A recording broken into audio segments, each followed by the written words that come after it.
It's not a tough stand. I said, like we said probably in the rest of that interview, we said we'd never close the door to him, but we wouldn't want him back now because we're so used to being in Westlife without him. You know, we've done 3 concert tours with Brian and 3 without him. This is our 3rd without him. So it's like it's a long time ago in our minds when he left. It's you know, it's only 2.5, 3 years ago, but it is a long time in our minds without somebody. When you get used to being in a band with 4 people as friends now, we're a lot more kind of serious, if you like, with the job in hand in the future. We think there's a longer future without Brian. Why that is, we don't know exactly, but it's just the way we feel as people. We're closer friends as a band now because we had to become closer after Brian left. You know, just to kind of stick through it was a hard time when Brian left. We didn't know where our future was. But you know, it's nearly 3 years ago now, so we're obviously doing something right, and we're going to keep it going, you know. But it'd be like getting bringing another person into a band, you know, that you're not used to, because we're not used to Brian anymore. Brian's a totally different person now with his own life. But we're still very good friends with him. Like, we meet up with him every time he came out to my birthday there a few weeks ago in London and stuff. So we're very close to him. But he doesn't want to be back in the band either, you know, and we know that. So it's not something that we'll ever have to consider realistically. Yeah, we've just finished it. We just finished it 2 weeks ago. So it's coming out in November. Could you tell us more about the new album? It's basically a love album. It's called the Love Album, and it's all love songs.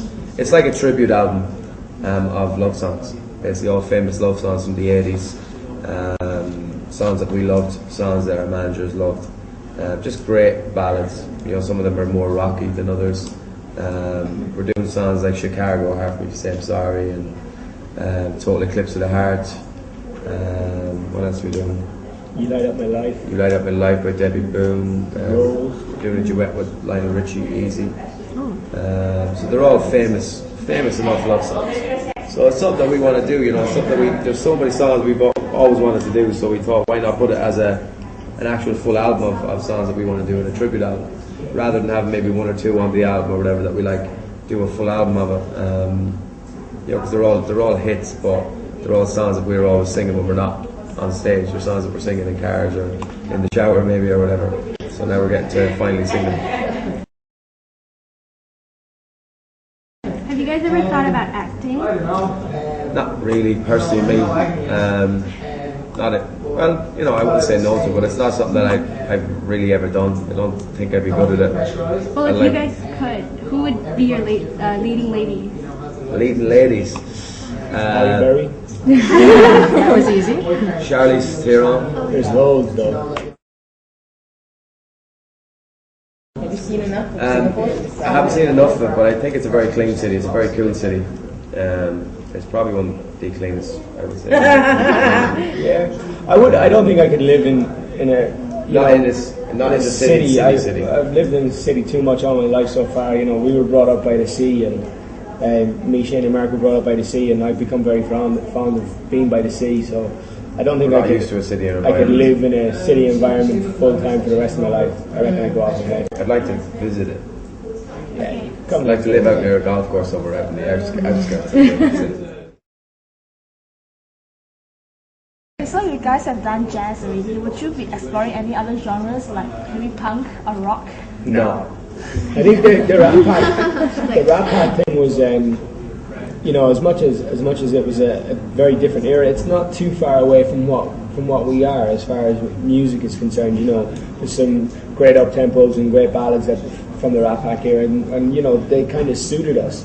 We did that originally we did it as an experiment. You know, we went into the studio, recorded like 2 or 3 songs, and when we heard the result of them 2 or 3 songs, that's when the whole kind of idea for a full album came out. But you know, we don't. I think even after doing the Rat Pack album, we don't want to be anything else but a pop band. You know, like we prefer singing the pop songs. You know, I don't think we do another Rat Pack album, or you know, we prefer singing pop songs that suit what we are and suit Westlife, not necessarily trying to be a different type of act. You know. So you're comfortable with your own kind of music right now? Yeah, we're comfortable with ballads and with like songs that feel like they're Westlife songs. Favorite song? I have 2 probably. I Love You Raise Me Up. Yeah. It's probably our most successful single out of all our singles. worldwide. It's been a huge success. I love What Makes a Man as well. I think it's quite difficult to pick one or two, you know. I mean, when you just did it. I know, but when you actually start thinking about all the other songs as well, Give it a couple. like Unbreakable was an amazing song, Flying Without Wings, Swear It Again. You know, there's so many great songs there, and because we sing them all the time as well, you know, like on concerts and stuff like that, you kind of forget how good of a song it is because you become so used to the song. So it's difficult to say, really. In saying that though, they're more excited, but they don't see Westlife as much as the fans in Europe do. You know, we do a concert tour usually every year in the UK and Ireland. And obviously Asia's a lot further away and it's a lot more complication to get here, time-wise and stuff like that. So, you know, we don't do it as often. So I suppose that's probably enhancing the fact of excitement. But, you know, maybe in general, I think the first time we were here, they were very excited. And the second time we came a year later, they were very excited. So I think they're just very excited in general. You know, so they're definitely more upfront and more straight in your face, you know, with cameras and do anything to get a picture, you know, in England it might be ring on your finger, you know. But, I know they're fine, you know. They're just excited. I think more than it's great though. We really like it. It is good, you know. It is good to experience it because like it's not something that, you know, you grew up wanting to be in a pop group like this and you expect, you know, you'd love to get that kind of attention, and you know we've gotten it for 8 years now, so it's great to have it still because it shows that people are still, you know, like in Westlife.